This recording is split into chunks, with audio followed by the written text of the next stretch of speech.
Welcome back everyone to Tarantula Exotics. I'm your host Robbie, and today we are answering the question posted in the title of the video, which is of course, are tarantulas good pets and are they right for you? Now before we get into that, I do want to mention this is a 4-part series. That's right, 4 parts. I will have a link to all of the parts in the description down below for you guys to check out. They will be posted independently, but as soon as they're posted, I will update this video so that they are in the description down below. Now, the second part of this series is going to be on the top 10 beginner tarantulas according to me. You may have different preferences or different opinions on it. You can of course leave comments down below on what your first spider was in this video if you choose to, or in that video as well. Part 3 and part 4 are going to be tied together. They're both on setting up your first tarantula cage. Part 3 will be if you choose a terrestrial or a ground-dwelling tarantula, and part 4 will be if you choose a arboreal or tree-dwelling tarantula. I don't know what these hand signals represent for trees, but that was supposed to be like a tree dwelling, you know. Anyways, before we get started on this video in particular, I do want to mention a quick disclaimer. All of the information I'm about to supply to you is based on my own personal experience, my own personal opinion, and what personally got me into this amazing community. Now you'll notice I don't call it a hobby because I feel like these animals deserve much more respect. These aren't toys, these aren't model trains, these are live creatures. I feel like the term community is a much better summary of how we want to disclose what we are, and we are a community of keepers or a community of tarantula keepers. That's why I prefer to use the term community. If you choose to use the term hobby, I'm not going to judge you for it. It's just my own personal thing I got going on, so it is what it is. Just so you know, I've been in this hobby, if you haven't seen my intro video, I've been in this hobby for about 15 years now, and I call it a hobby just now because I got it stuck in my head. I've been a part of this community for 15 years. I have owned tarantulas for the past 15 years, including several what we call old world species and new world species. Old world species are typically more aggressive, they're typically a lot more ready to fight, or they're also a lot more quicker. The new world species tend to be a lot more slower, and as you're going to see in that part 2 video, a lot of the beginner species I have are of course new world species for that reason. So, before we get into anything else, why don't I talk about what got me into tarantulas and why I got my first tarantula 15 years ago. So, I guess a bit of a backstory here on who I am and what got me into it. I actually started collecting bugs and insects when I was very young. I remember being out at recess in like grade 2 or grade 3 and actually going around with like a pop bottle, just an empty pop bottle, and catching bees and wasps in the pop bottle, and I used to love it. It was so much fun. And I never got stung or anything like that, and I was always careful and I respected the animal. But once I found out later on that I was actually doing more harm than good by catching these animals and essentially killing them because they couldn't get back to their hive, I started moving on to other insects and spiders, and that's kind of what got me into owning my first spider, which was of course just a regular like house spider, which I put in a little vial and I captured it and I had little air holes in it, and I'd feed it like flies or whatever I could find in the garden. And it became this kind of obsession with me to always try and catch new things and to experiment or experience them firsthand and just kind of see what their life cycle was like. So when I did that, things started to evolve from there. And by the time I was about 14 years old, I managed to finally convince my parents to let me have a pet spider for real this time. Not just a house spider, a tarantula. Now, of course, I had done so much research ahead of time. I knew I wanted one for years. I mean, since I was probably 10 years old, I wanted a pet tarantula. And this goes back again to catching them in the garden. I was like, you know what, this is great, but I want something bigger. And I want something, a little bit more challenging than just a house spider. So I basically talked my parents into it. How I did it, I'm giving away some secrets here to anyone watching who's trying to do the same thing right now. I actually negotiated that if I got a pet spider, I would promise to name it Charlotte from Charlotte's Web, being that was my mom's favorite movie. And seeing as my mom was more scared of spiders than my dad, she was the one I really had to convince. So I did that. I managed to negotiate my way. I told her all the research I'd done. I presented my arguments in a very mature manner, which I think is key if you are looking to talk to a parent or guardian in owning these. I think you have to make sure you do the research and that you know what you're talking about. If they can see that you know what you're talking about, then it's going to be a lot easier for them to trust you with this new pet. If, however, you're not, under the care of a parent or guardian, and you've maybe moved out on your own and this is just something you want to consider, you know, I'm going to go through a whole list of pros and cons that you should really take deep to feel like if this is the perfect pet for you. So I think that's a good way to segue. So that's what got me into it, is my love for animals, my love for insects and bugs growing up, and then finally transitioning into owning my first tarantula. My first tarantula, just for the record, like most keepers, was a Grammostola rosea, which is now Grammostola porteri or porteri. We do tend to use scientific names in this community. That's one thing you want to try and get up to date on, is scientific names. However, the common name of that is, of course, the rose-haired tarantula. And they're kind of synonymous with being a first tarantula for a lot of people, although recently a lot of people have kind of sheared away from them and have essentially been, you know, talking new keepers out of them as a first tarantula because they can sometimes be aggressive, which of course is something you want to avoid for your first pet tarantula. So with that in mind, let's talk about the pros and cons of owning a tarantula, and we're going to start with the cons. And I've made a list here in front of me that I think is the most important pros and cons, but if you have more, you think there's something I missed, let me know down in the comments below so I can kind of update that list and people can kind of look in the comments section, and when they are making that decision, maybe there's something I missed that may have turned them in either direction. So let's start with the cons. I think the biggest con here is one that is really tough for people to grasp, and that is that tarantulas do not require affection, nor do they like affection. This is not a dog or a cat, guys. And this is a bit of a con for some people, you know, and I get it.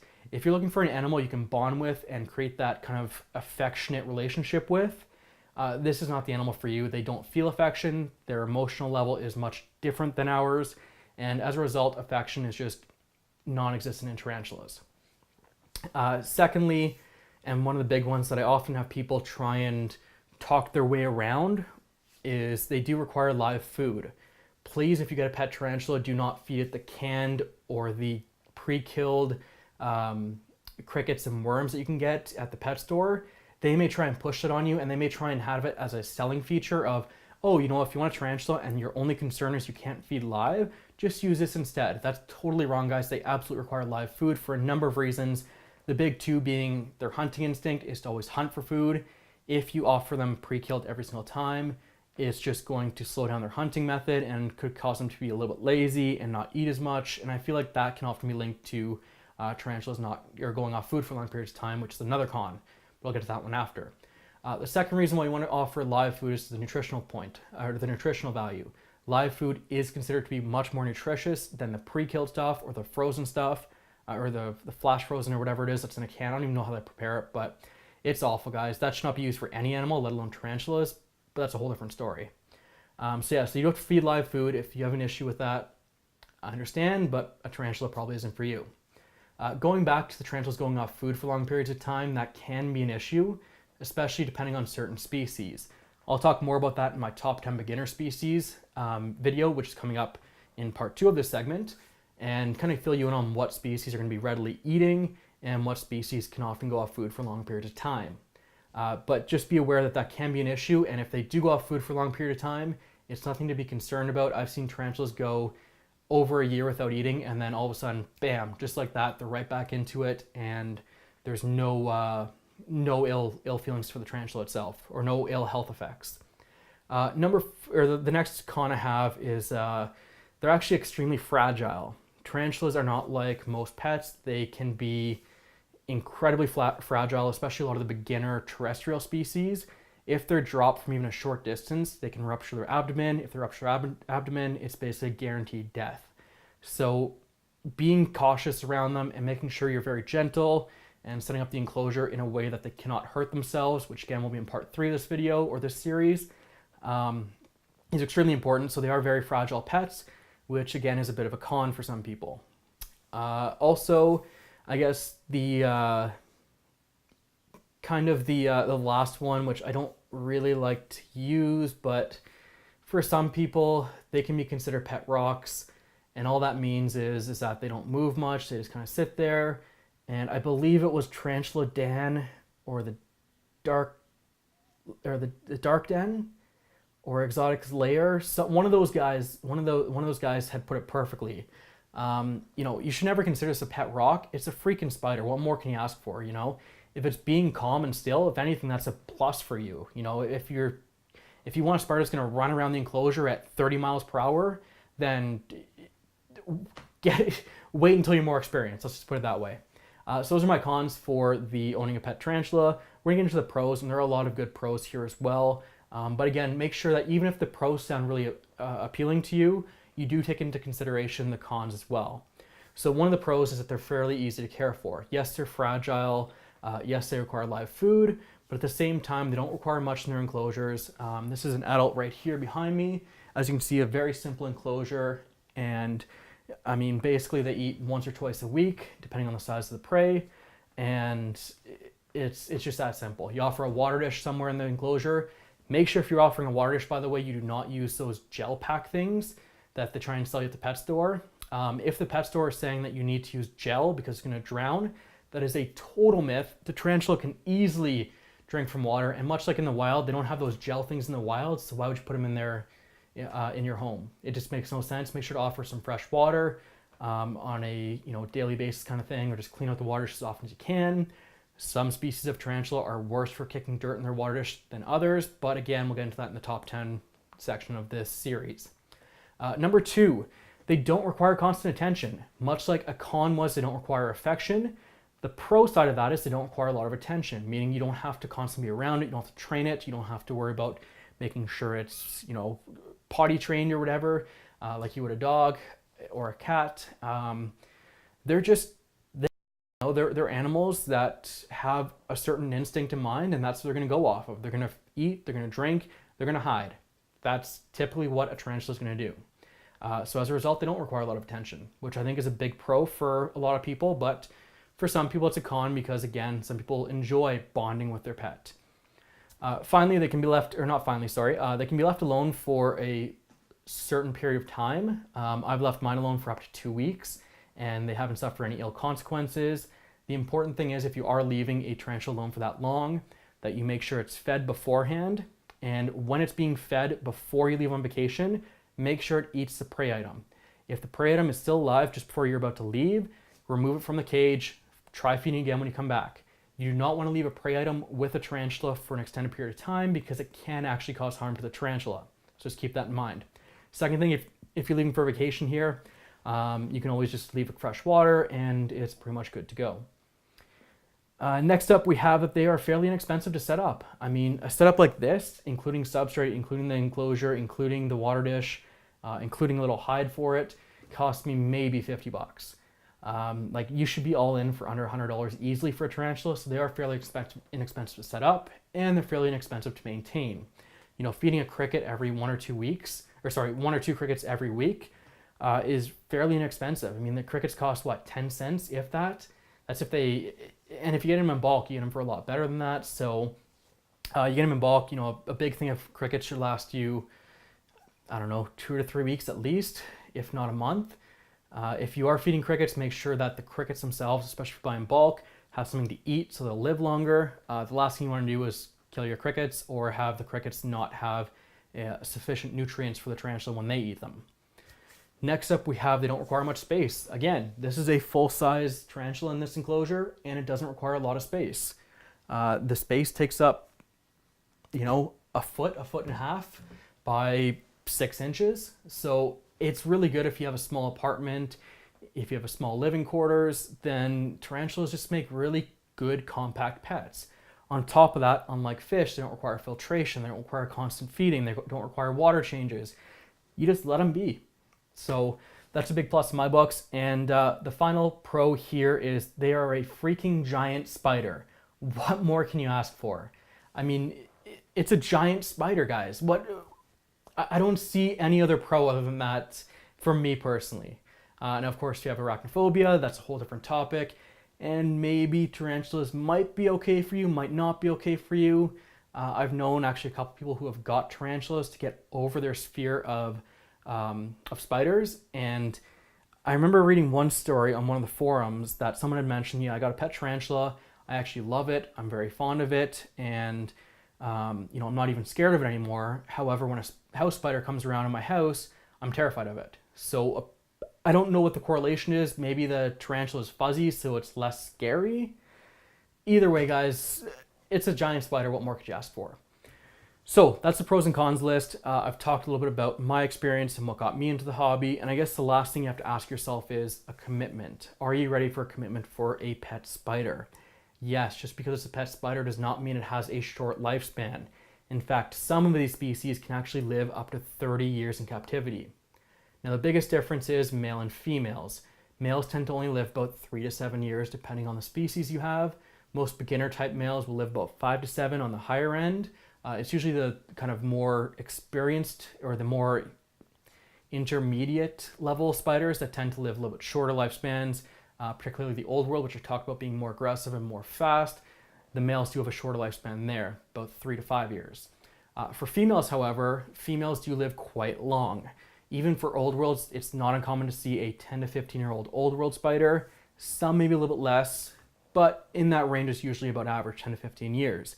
For the new world spiders, or a lot of the beginner spiders I'm going to talk about in part 2 of this, a lot of them can live 20 to 30 years, no problem. I'd be curious to know what the oldest one in captivity is. I believe the last one I saw that was quite old was around 28. I don't know for sure if that's the oldest one in captivity, but I've heard, or I know someone who has one that's 28 years old, and that's the oldest I've personally heard of. Outside of that, I mean, that's pretty much it for part 1 of this series. Hopefully this helped answer some questions for you, and hopefully that explains why some people like myself enjoy keeping these as pets. A lot of it is for the pros, and pros I just talked about. They're easy to care for. They save on a lot of space. You don't require a lot of space to set them up. All that good stuff. They're fairly inexpensive, which is perfect as well, which is why I own 17 or 18 of them now. But yeah, I mean, it's all up to you guys and what you think you're ready for. Are you ready for a commitment that long? Are you ready to, or are you capable of separating your affection toward an animal from its actual needs? That's a big question. And are you okay with feeding live prey? I think that's important as well. So that's going to do it for part 1 of this series. I hope you guys enjoyed it. I know there wasn't a lot of pictures here. Part 2, 3, and 4 are going to be a lot more in-depth and a little bit more interactive with some hands-on tarantula stuff. This is just strictly for an intro to tarantulas and for anyone who's interested in potentially getting their first tarantula. Again, if you have any comments or feedback on this video and you are an experienced keeper, or even if you're not and you're kind of getting into it or you're looking to get into it, let me know down below if this video helped you out at all. If it didn't, tell me what I missed, tell me what I need to improve on. Sometimes being around as much as I have, I tend to leave things out that might be important for beginners, but I hope I covered the most of it. The final thing I want to leave you guys with before we end this, if you are looking to get a pet tarantula, a wonderful book right here is the Tarantula Keeper's Guide. This is by a fellow Canadian, Stan Schultz. In fact, my copy I was lucky enough to get signed. Great book. I mean, this thing is like the Bible for tarantula keepers. In fact, it actually says the Tarantula Keeper's Guide, the Bible of Arachnoculture. So there you go, guys. Straight from Stan Schultz himself. Wonderful book, and by his late wife, Margaret Schultz. Definitely recommend picking that up. It's like 20 bucks Canadian, so very inexpensive. A great read. It's going to tell you how to set up some enclosures. It's going to tell you what species kind of act like. I've probably read it 3 or 4 times, and it's wonderful.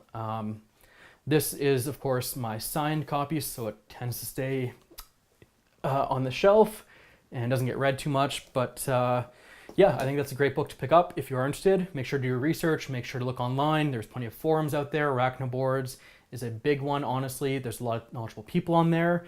Don't be intimidated by the knowledge there either. A lot of people might be a little bit more knowledgeable than you, especially if you're just getting into it. Don't be afraid. Dive right in.